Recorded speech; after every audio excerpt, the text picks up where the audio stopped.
E hoje o nosso entrevistado é o secretário de Apoio Social Cidadão de São José dos Campos, Antero Alves Baraldo.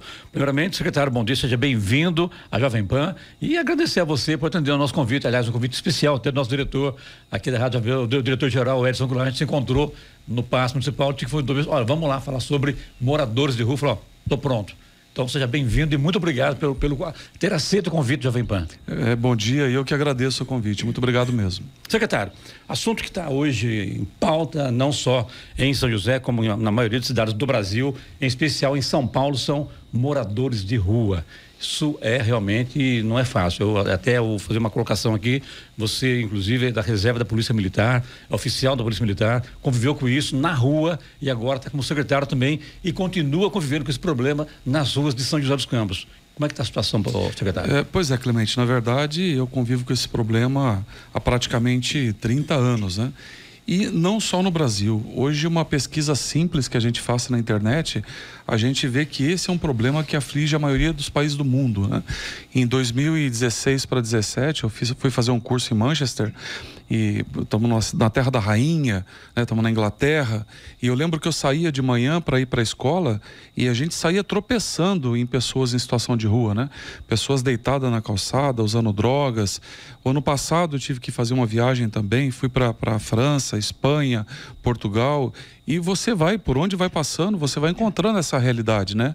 Aqui na nossa região, você vê cidades muito pequenas que nunca tinham convivido com essa realidade, com esse problema, e hoje começam a enfrentar esse problema também. Aliás, né, secretário, Estados Unidos, né, não se falava, tanto assim, tinha moradores de rua, mas não era tão absurdamente como é hoje em Los Angeles, por exemplo, né? A explosão que deu em Los Angeles, a explosão que deu em Nova York, recentemente a televisão também divulgou uma matéria sobre o Arizona.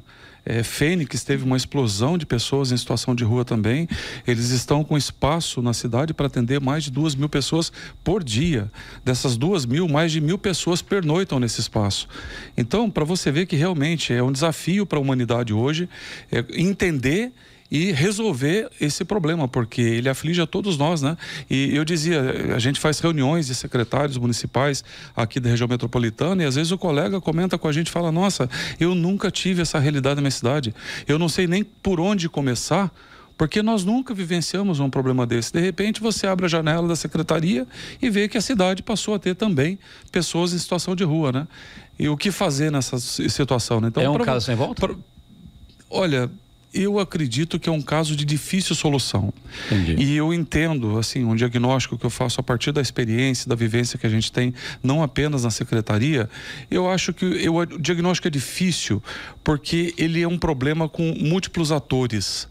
Então, são muitos os atores que compõem esse cenário. Então, por exemplo, antigamente você falava da pessoa em situação de rua. Quem era a pessoa em situação de rua algumas décadas atrás?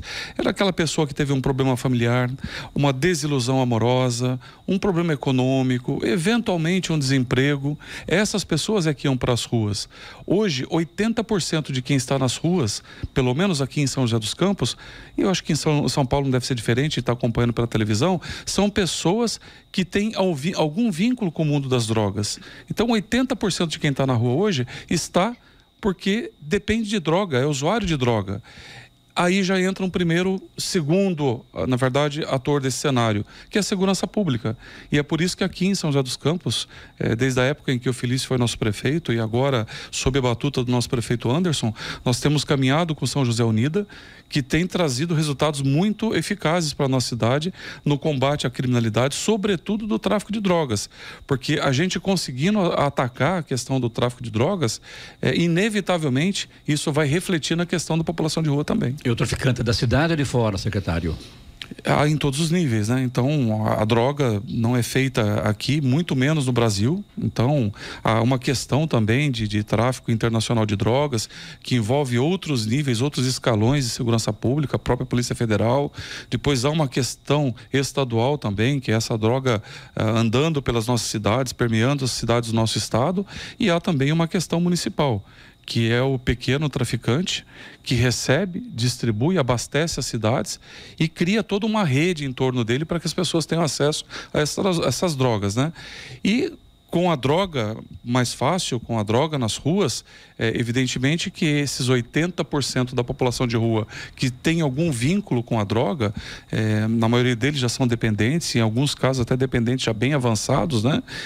Eles tendo acesso a isso é a coisa que se perpetua, é a coisa que vai crescendo, vai aumentando. Então esse tem sido o trabalho em São José dos Campos, especificamente na nossa cidade. Um trabalho muito forte com a estrutura de apoio e acolhimento que nós temos na Secretaria, trabalhando junto com as forças de segurança. Secretário, em São José dos Campos hoje temos, de fato, quantos moradores em situação de rua? Os números são bastante controversos, né? Os números variam demais, né? Cada empresa fala uma coisa, o governo fala outra, enfim. Né? O que nós fazemos... Tem o pessoal do contra que também parece que aumenta o número, né? Porque é conveniente, evidentemente, né? Mas, por incrível que pareça, há pessoas que se alimentam da desgraça alheia, né? Mas São José tem um trabalho muito sério em relação à população em situação de rua. Mês sim, mês não, pelo menos, a gente faz um levantamento, paramos todos os nossos veículos, temos mais de 10 veículos trabalhando 24 horas por dia em todas as regiões da nossa cidade, fazendo abordagem social e acolhimento dessas pessoas, e a cada 2 meses a gente para essa atividade, dedica um dia a um levantamento da população em situação de rua em São José dos Campos. O último que a gente fez foi no mês passado, nós chegamos ao número de 178 pessoas. Giovana. Secretário, bom dia. Queria fazer 2 perguntas. Primeiro, que a gente tem ouvido falar, e eu queria saber se isso é verdade ou não, que pessoas de São Paulo estão sendo enviadas para São José dos Campos. Pessoas que estão lá na situação de rua, que eu digo, né? Tem gente dizendo que estão trazendo para cá para serem tratadas, tem gente dizendo que estão sendo trazidas para cá e estão ficando na rua. Isso é verdade? Então, a gente até agradece a oportunidade de poder estar aqui batendo um papo sobre essa questão, sobretudo por conta da gente poder estar dando informação para a população, né? Informação de qualidade, mas sobretudo informação verdadeira, né? Porque se a pessoa não tem acesso à informação, começam a surgir os comentários, as lendas, as falsas notícias, as fake news, né? Pois bem, São José, sim, de fato recebe pessoas para tratamento no seu município, mas não é de hoje.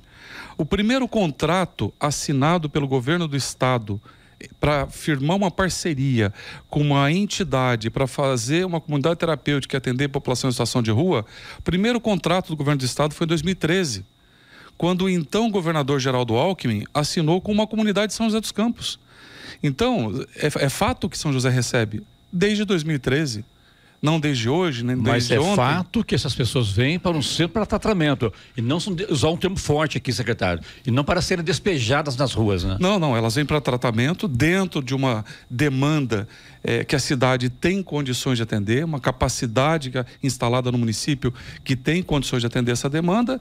Mas eu, quando cito 2013, é para dizer que já há uma trajetória, já há um caminhar nesse sentido. São quase... está fazendo mais de 10 anos que a gente atua nessa área. E não é só São José que recebe. E São José também manda. Então existe, na verdade, toda uma rede. Assim como nós recebemos pessoas de fora para fazerem o seu tratamento em São José dos Campos, São José dos Campos também, vez ou outra, envia pessoas da nossa cidade para fazer tratamento em comunidades terapêuticas fora do município. Porque assim é que funciona um Estado, né? O Estado monta a sua estrutura e monta uma rede para poder dar atendimento e acolhimento a essas pessoas. E existe um equipamento na cidade de São Paulo, hoje é o Hub, né, que atua na coordenação dessas atividades e na redistribuição dessas vagas. Então, vez ou outra vem alguém para cá, mas vez ou outra vai alguém daqui para um outro município também. Ora, se nós não fôssemos receber um cidadão paulista, um cidadão brasileiro no nosso município, também não poderíamos mandar ninguém de São José para outra cidade para esse tratamento, né? Secretário, desculpe, Giovana, vai lá. Tem mais uma, vai lá. A outra pergunta é o seguinte, o senhor falou que hoje grande parte das pessoas que está na rua tem relação com a utilização da droga. E a gente está discutindo a descriminalização do uso da maconha, por exemplo. O senhor acredita que isso vai ajudar ou não nessa situação? Mais do que isso, não é a descriminalização e também a liberação da maconha. Já está liberado faz tempo, né? Só o Poder Judiciário que não enxerga isso, essa é a grande realidade, né? E mais do que isso também de outras drogas que inclusive o próprio ministro Gilmar Mendes deu esse voto abrindo para isso, e tanto é que a proposta, a discussão foi parada agora no Supremo Tribunal Federal pela ministra presidente do Supremo, Rosa Weber. Pois é, há alguns anos atrás, dizer que o Brasil está caminhando no sentido da descriminalização das drogas, nós estaríamos dizendo que o Brasil estava atrasado e, ao não descriminalizar, estaria na contramão do movimento mundial. Hoje o que está acontecendo é exatamente o contrário. Então todos aqueles países, ou boa parcela daqueles países que caminharam no sentido de descriminalizar as drogas, hoje estão criminalizando as drogas. Então você vai, por exemplo, na Holanda, em Amsterdã, Portugal e outros países que fizeram esse movimento de descriminalizar, de liberar as drogas, estão retrocedendo. Viram que deram um mau passo e estão voltando atrás. Então, hoje a gente fala ao contrário, que o Brasil caminhar no sentido de descriminalizar as drogas, hoje ele está na contramão do que está acontecendo nos países mais avançados do mundo. Ela Moreno tem pergunta, né? Não, na verdade é um comentário sobre esse mesmo assunto, secretário. Bom dia. Bom dia. Eu confesso que eu não estou conseguindo entender qual é essa decisão, porque até onde eu sei, o senhor me corrija se eu estiver errado, tanto a maconha quanto cocaína, crack e outras drogas ainda são ilegais no nosso país, correto? O tráfigo sim, a venda sim, mas o consumo não mais, né? Tá, mas esse consumidor, ele vai comprar essa droga de quem? É uma lógica que não conseguiram resolver, né? Então, eu não tô conseguindo entender porque isso. Se eu posso usar, eu tenho que comprar de algum lugar. Mas essa venda, ela é criminosa. É um tráfico, ela constitui tráfico, né? Então é uma coisa que foi resolvida pela metade e agora, ao se levantar de novo a bandeira da descriminalização, eu chamo a atenção para o que está acontecendo fora do Brasil, né? Porque o mundo inteiro está no sentido oposto. Aquelas pessoas que no passado se orgulhavam de ter descriminalizado as drogas, liberamos as drogas no nosso país. Eu mesmo conheci a Holanda, passei por Amsterdã também, e não é nem tanto assim como se fala. Amsterdã não é exatamente o que se fala, né? Usava-se, quando eu fui lá, a cannabis em alguns pontos da cidade, não em todos os pontos da cidade. Você também comprava para consumo naquele local onde você comprava, porque a gente fica com a impressão de que, poxa vida, Amsterdã, você vai, compra onde quer, compra numa padaria e sai usando na rua. Não era assim, nunca foi. E detalhe, lá era só a maconha, porque as outras drogas não. Tanto que quando você passava pelas ruas da cidade, você escutava as pessoas te assediando, tentando vender outro tipo de droga. E são países que caminharam no sentido de liberar e hoje estão caminhando no sentido oposto, porque viram o mal que isso fez para a sociedade e agora estão tentando corrigir esse mal. E a gente, um pouco atrasado, querendo caminhar no sentido da liberação, para muito provavelmente, daqui pouquíssimo tempo, ter que fazer um trabalho reverso, voltar atrás e caminhar no sentido da proibição. E com certeza o estrago será muito maior. Pois é, hoje, eu repito, que nós temos de gente em situação de rua aqui em São José dos Campos, da nossa população em situação de rua, 80% é drogado. São pessoas que têm algum envolvimento com o mundo das drogas, né? 80%? 80% de quem está nas ruas hoje em São José dos Campos, desse número de aproximadamente 200, são pessoas com envolvimento muito forte com as drogas, né? Muito bem, Jornal Manhã, hoje conosco aqui o secretário de Apoio Social Cidadão de São José dos Campos, o Antero Alves Baraldo. Intervalo rapidinho e volto já. Muito bem, de volta aqui com o secretário Antero Alves Baraldo, secretário de Apoio Social ao Cidadão de São José dos Campos, Giovana. Secretário, até complementando aquela pergunta que eu fiz sobre as pessoas, né, o que a gente tem ouvido falar, que tem vindo de São Paulo para São José, enfim. As pessoas dizem também que o que acontece? As pessoas são enviadas para cá para fazer um tratamento e tal, abandonam esse tratamento e acabam perambulando pela cidade, ficando pela cidade. A secretaria tem verificado isso? Isso é verdade?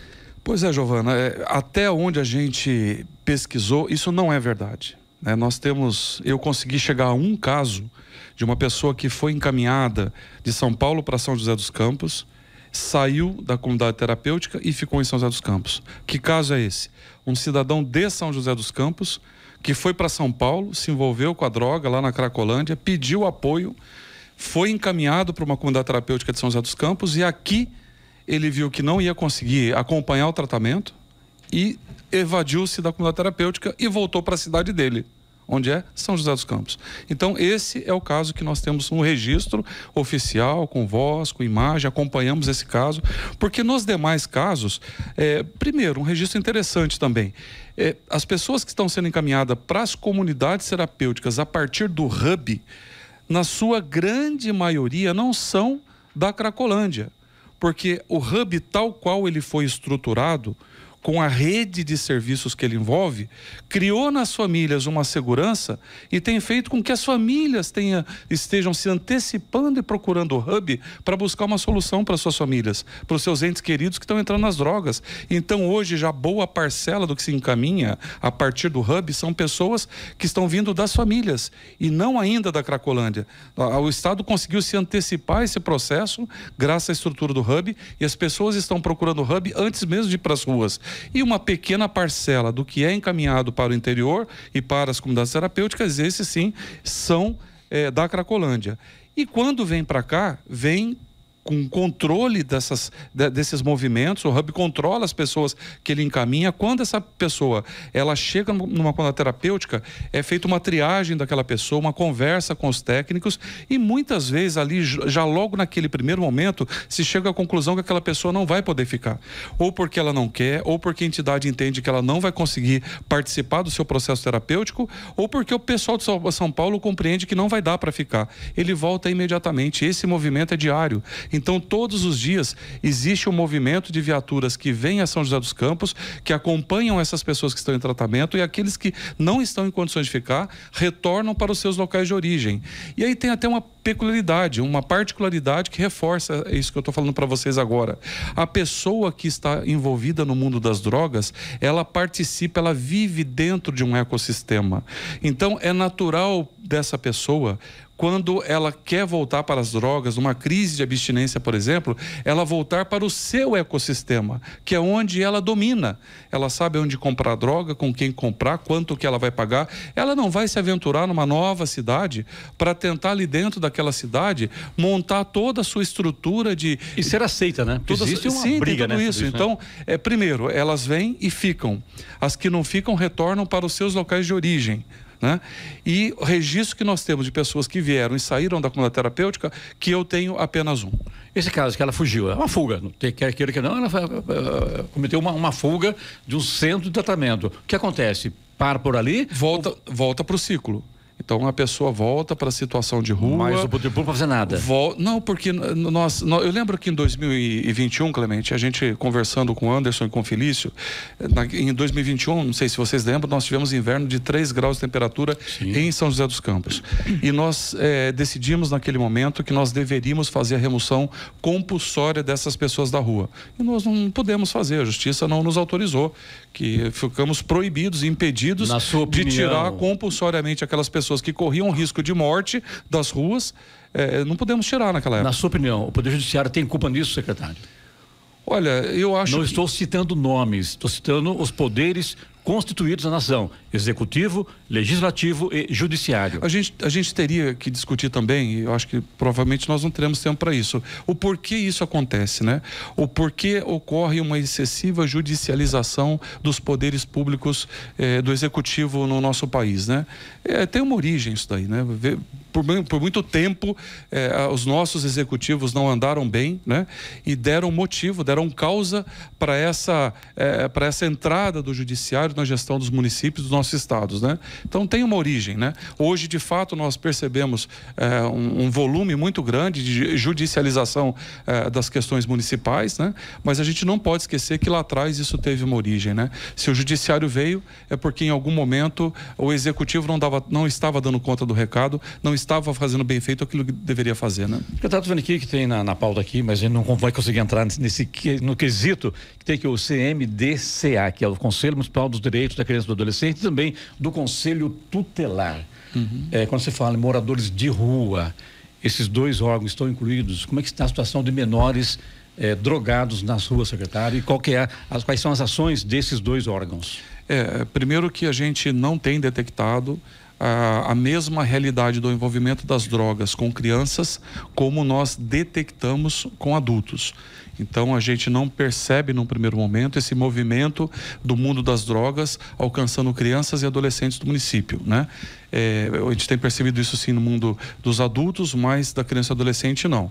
E desde que nós começamos nosso trabalho em 21, nós já tiramos 240 crianças das ruas. Crianças que estavam em situação de ruas, voltaram para suas famílias, começaram a estudar e algumas delas, inclusive, estão trabalhando, inclusive na nossa secretaria. Secretário, tem menores de idade nos semáforos principalmente aos sábados. Esses menores são outro problema, é um outro, entre aspas, produto na cidade? Nós já mapeamos, né? Então são jovens, crianças e adolescentes que atuam sobretudo na região aqui do Aquários, Ponte Estaiada, ficam gravitando em torno dessa área. Até um perigo, né? Para a própria saúde física deles. E um pouco deles também ali na região leste. Mas eu repito, a questão social ela é uma questão muito complexa, interdisciplinar e transversal. Então por trás disso também tem a exploração do trabalho infantil, muitas vezes a exploração sexual de crianças e adolescentes, né? Tem também a questão da droga, né? Muitas vezes tem a questão da droga também. Por isso que São José dos Campos faz as suas campanhas Não Dê Esmola, em que pese a gente concordar com o trabalho do voluntariado.